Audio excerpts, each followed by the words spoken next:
Okay, we're going into Perry. Good morning, everybody. Not a good morning for some.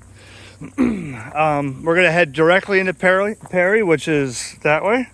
And I just want to show you some of the size of trees. Now, I give a big props on the tree crews, the FDOT, and all of those who were already on the road clearing I-10.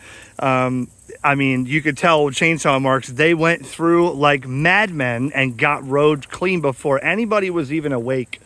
I just want to tell you that I'm not going to have cell phone service, so when you see me upload this, it's going to be hours later, because what's in Perry is really, really bad. You got to be careful when you're out, that there could be, such as this right here, down power lines and cable and fiber. It's going to be a while before they get utilities back up here. But the main thing is they came right through like gangbusters, got the roads clear. We're about 30 miles away from the epicenter of where really Perry is. So we're going in now, and hopefully I get this video up later to show you. About 25 miles out of Perry, this is the kind of destruction here. Power lines down for miles and miles. You got to be careful when you're out assessing that. You never know where there's a power line down, but lots of power poles that were snapped right in half. So this goes on way down the road there. Trees are the number one things that cause the power lines to come down. You can see out there for miles and miles, there are power lines down. We're not even in the heart of it yet.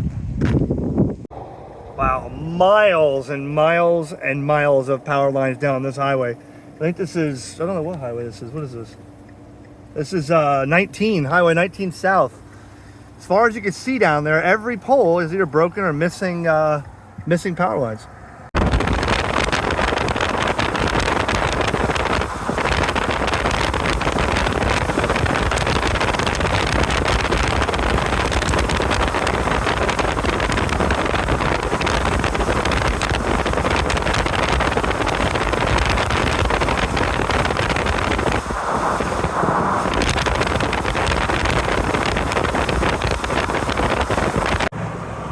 Emergency response coming through.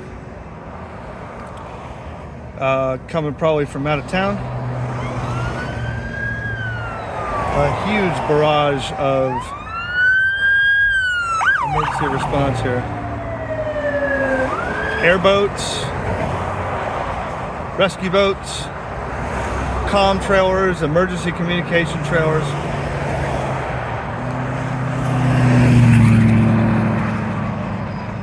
Lots of stuff here, man. Yeah, some hotel rooms got blasted, ripped the roofs right off over here in Perry. Oh yeah, took that roof right down, that overhang right down on this hotel here. This is what it did look like. That's what it does look like. I'm not sure what it takes to have a chimney come down during a hurricane. I would assume that chimney is solid, but it didn't make it through that storm. Zoom out here. There we go. A chimney actually came over. Wow. Look at that, huh?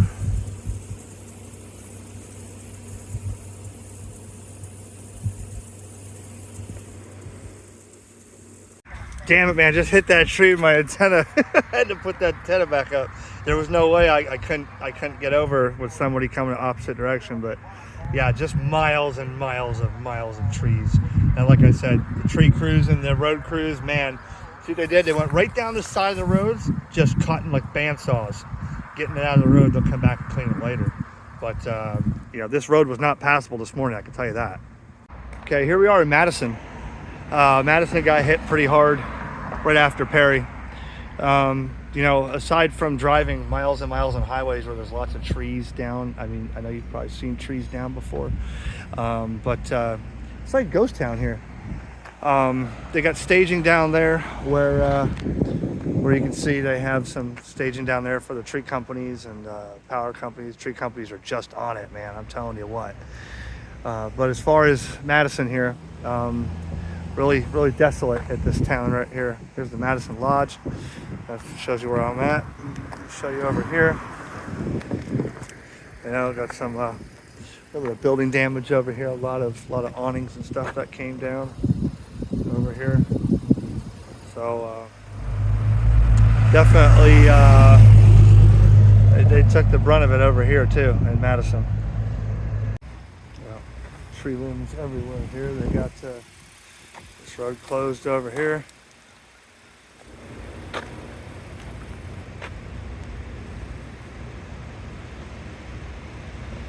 Tree over here on the power line. Cable lines, power lines. Shit everywhere. Well, this was a self-supporting tower here that got pretty messed up. Wrapped around that pole there, but that was a self-supporter. I don't know, maybe there's some of it out in the road they're hitting still. Maybe 100-something feet tall. I don't know. That came way over here. That got ruined. Madison. When you look at a distance, you can see which way the wind was going.